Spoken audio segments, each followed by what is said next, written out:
Assalamualaikum warahmatullahi wabarakatuh. Selamat datang di channel Muhammad Samsudin. Di kesempatan kali ini, saya akan bercerita arwah jenazah yang hilang.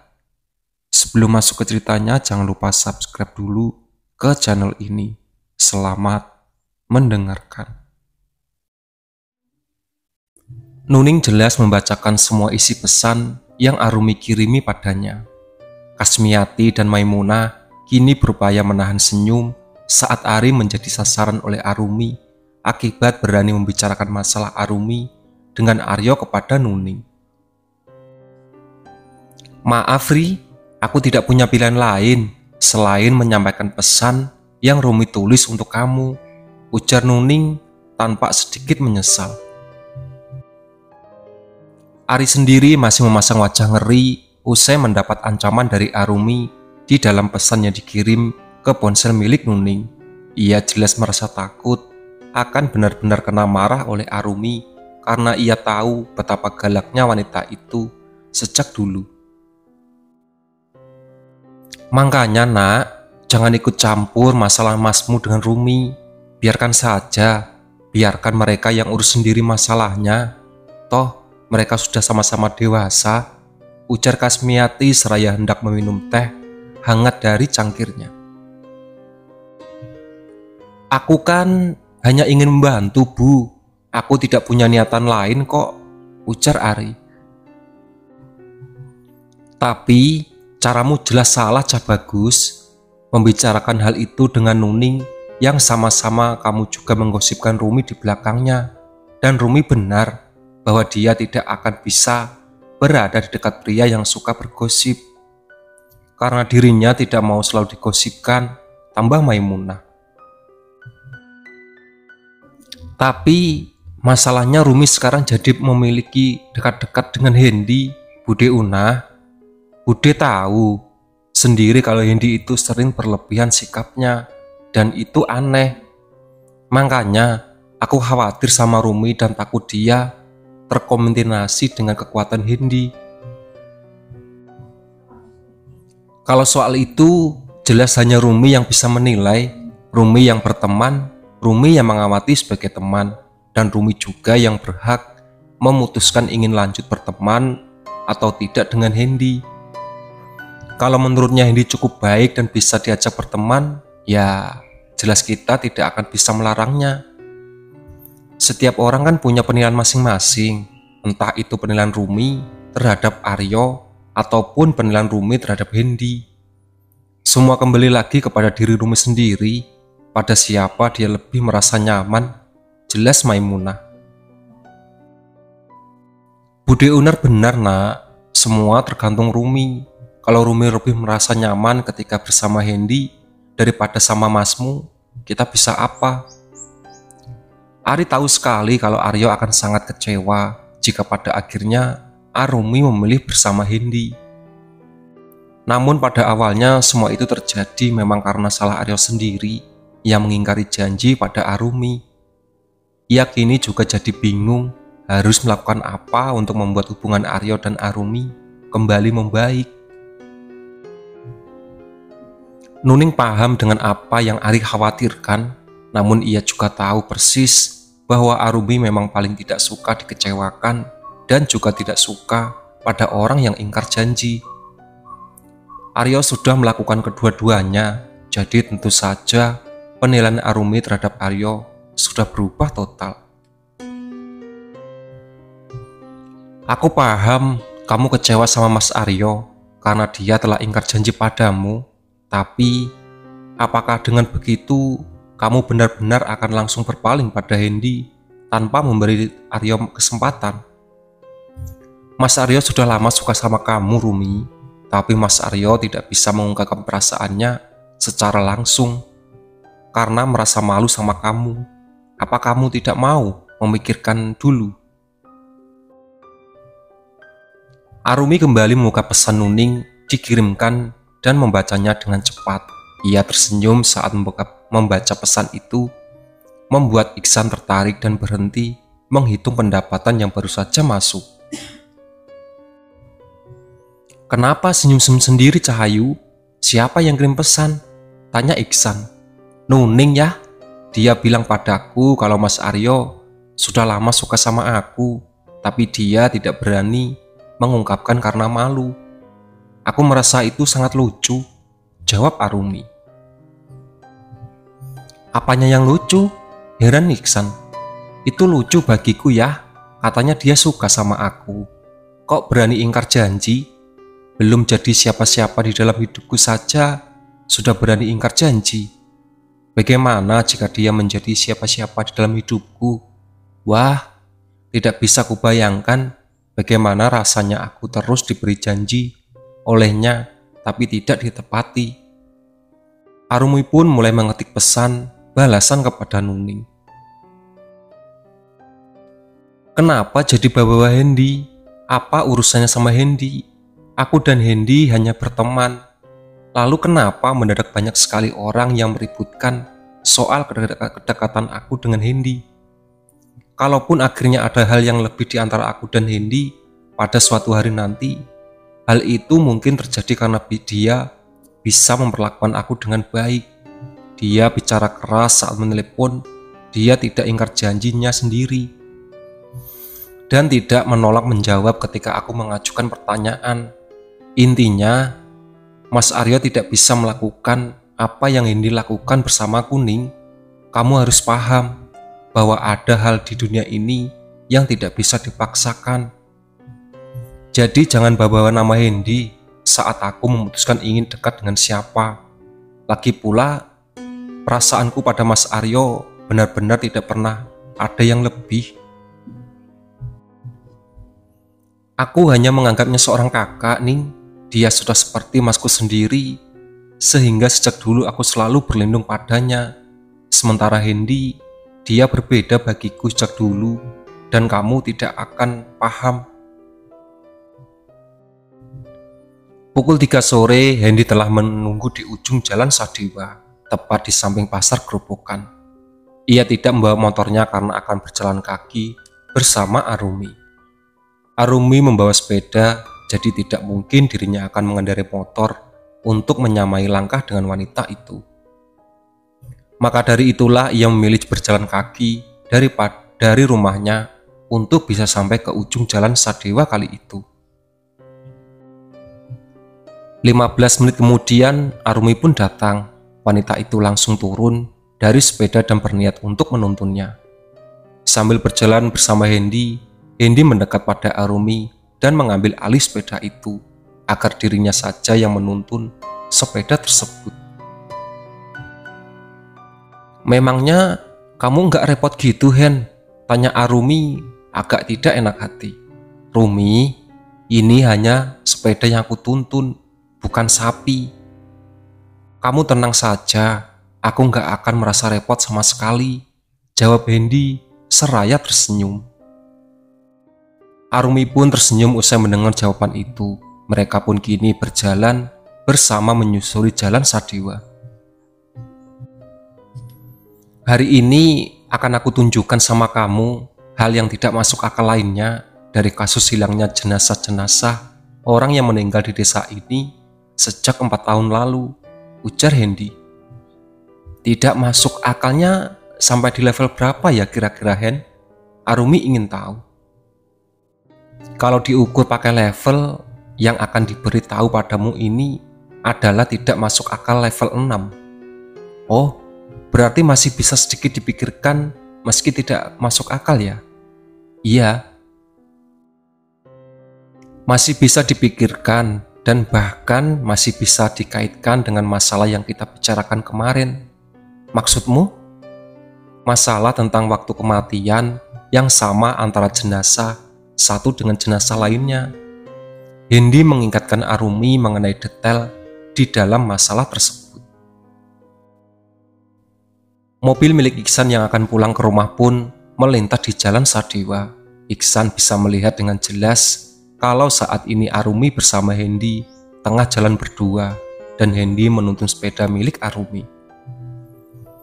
Mereka tampaknya sedang membicarakan hal yang serius ketika Iksan menatap sekilas dari pantulan kaca spion. Namun, Yang paling ia perhatikan bagaimana ekspresi senangnya Arumi saat sedang bersama Hendy.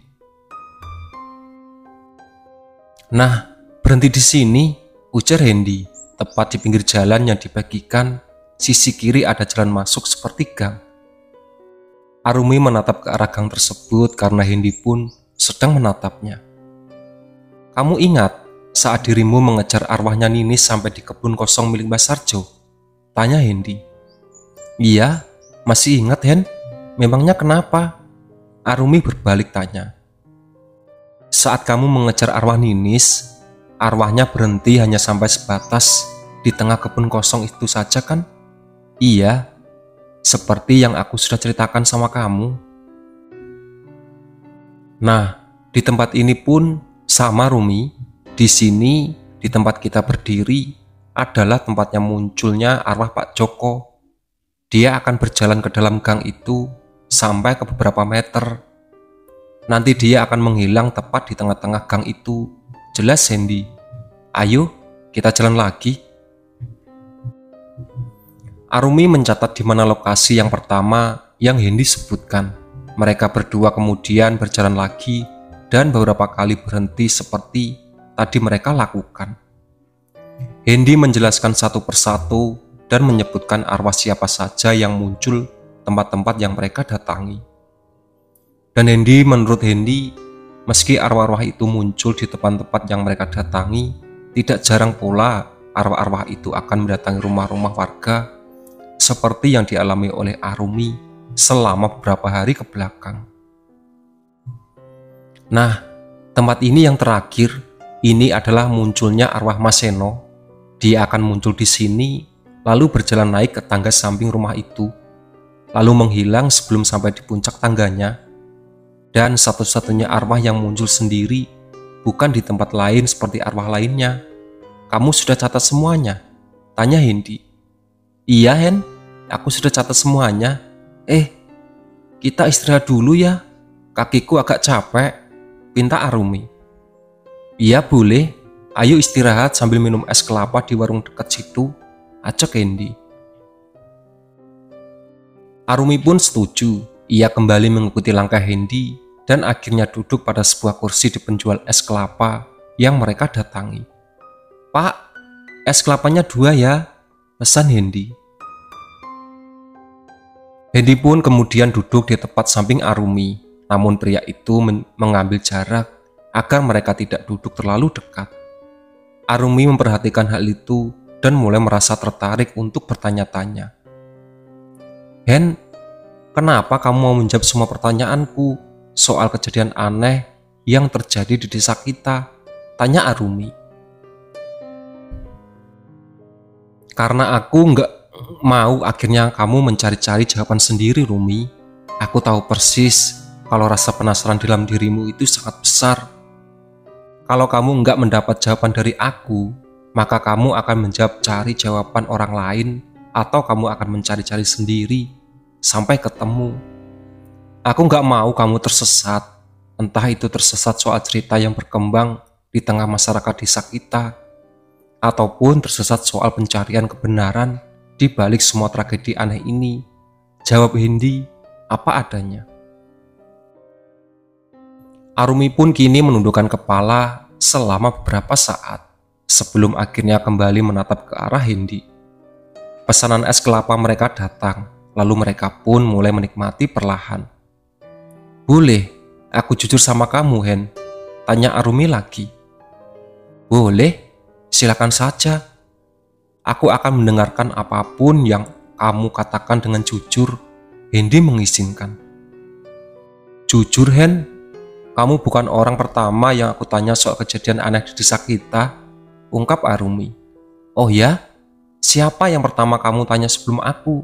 "Aryo," tebak Hendy, terdengar begitu tenang dan bahkan sambil tersenyum. Arumi kembali terdiam selama beberapa saat. "Kamu nggak marah kan?" Hendy menggelengkan kepala. "Untuk apa aku marah? Memangnya anak kecil. Lagi pula wajar kalau kamu tanya lebih dulu pada Aryo. Kamu kan memang dekat dengan dia daripada aku." Kamu jelas berpikir bahwa Aryo akan bisa memberikan semua jawaban yang kamu inginkan. Iya, kamu benar. Itulah pertimbanganku saat mengajukan pertanyaan padanya. Tapi siapa sangka kalau dia akan bicara cukup keras padaku melalui telepon dan mengatakan bahwa dia tidak bisa memberi jawaban atas semua pertanyaanku. Padahal sebelumnya dia sudah setuju dan menjawab. Dia mendadak ingkar janji dan aku merasa kecewa padanya karena dia sudah ingkar janji padanya sendiri. Sudahlah. Aku malas membahas dia lagi. Arumi segera mengenyahkan permasalahan Aryo dari dalam kepalanya. Wanita itu kemudian menikmati es kelapa yang tengah diminumnya. Hendy memperhatikan diam-diam karena ingin tahu seperti apa reaksi Rumi ketika membalas soal Aryo. Kalau aku juga bertanya padamu, apakah boleh? Hendy terdengar sangat hati-hati. Arumi pun segera menganggukkan kepalanya dengan cepat. Boleh, Hen? Tanya apa? Insya Allah akan kujawab kalau aku bisa menjawab, ujar Arumi. Tapi janji, kamu jangan marah. Arumi pun langsung tersenyum, padahal dirinya baru saja menyuap sesendok kelapa di dalam mulutnya. Ya Allah, Hen, masa iya aku mau marah cuma gara-gara bertanya? Jangan bikin aku tersedak, Hen. Nggak bisa napas aku nanti kalau sampai tersedak kelapa. Apa kamu punya perasaan suka sama Aryo? Tanya Hendy.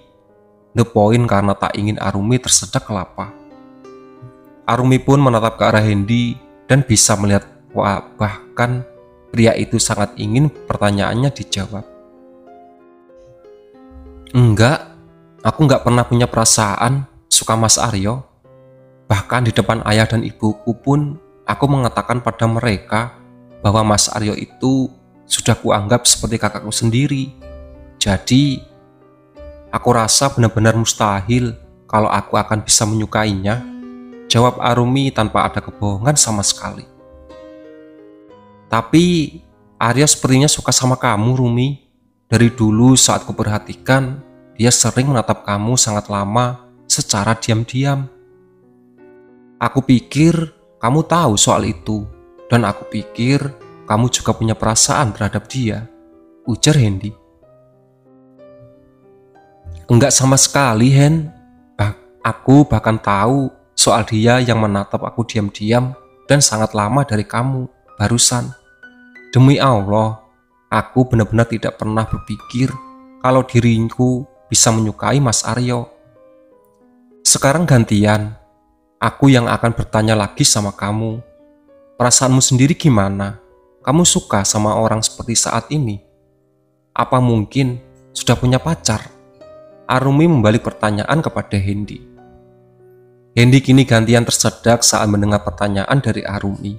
Pria itu dengan cepat menandaskan es kelapa di gelasnya akibat salah tingkah. Hen, jawab pertanyaanku, pinta Arumi. Aku pernah punya pacar beberapa kali, tapi itu pun mereka jadi pacarku karena terpaksa, hanya karena merasa ada yang bisa dimanfaatkan dariku. Aku yakin kamu paham apa maksudku tanpa aku perjelas panjang lebar. Intinya, hubungan-hubungan itu kandas dengan cepat, dan akhirnya aku memilih berhenti untuk mencoba lagi. Ternyata cukup melelahkan menjalani semua yang tidak benar, didasari dengan rasa suka sama suka. Dan saat ini, aku sedang tidak memiliki hubungan dengan siapapun. Aku memang menyukai seseorang, tapi aku masih tidak berani mengungkapkan pada orang itu. Aku takut, Rumi. Aku takut menghadapi situasi yang sama dengan cerita yang sama. Karena kalau memang akan sama, maka aku tahu bahwa akhirnya pun akan sama dengan yang sudah berlalu, ungkap Hendy jujur. Arumi menatap lama ke arah Hendy yang sejak tadi menatap ke arah jalanan. Orang yang kamu suka itu aku, tebak Arumi. Itulah sahabat cerita dari Arwah Jenazah yang Hilang. Ditunggu part selanjutnya.